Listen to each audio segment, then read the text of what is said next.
السلام علیکم، آپ دیکھ رہے ہیں کے نیوز چینل۔ خبر شامل کرتے ہیں عارف والا سے۔ ہمارے نمائندے انیس بٹ کی رپورٹ کے مطابق عارف والا 27ویں شب قدر کے موقع پر یوم پاکستان کے سلسلے میں مرکزی جماعت اہل سنت پاکستان کے سٹی صدر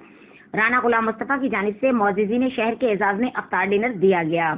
سابقہ ممبر قومی اسمبلی رانا زاہد حسین خان، مرکزی انجمن تاجران کے چیف ایگزیکٹو محمد حسین حسینی، عارف والا پریس کلب کے صدر علامہ انیس بٹ، انجمن آڑتیان کے صدر چودھری منور اقبال، رانا محمد رفیق، finance secretary Aman Ullah Khan, doctor محمد امین، مرکزی جماعت اہل سنت کے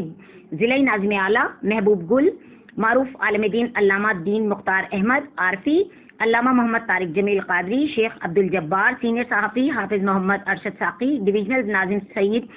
محمود الحسن شاہ، شہباز احمد تنوار کے علاوہ معززین شہر نے صحافی، ڈاکٹر، وکلا، سیاسی اور سماجی مذہبی شخصیات نے کثیر تعداد میں شرکت کی اور آخر میں شہدائے تحریک پاکستان، شہداء طیارہ حادثہ کراچی اور شہداء امداد استحکام پاکستان کے لیے دعا کے ساتھ ساتھ اختتام کیا گیا۔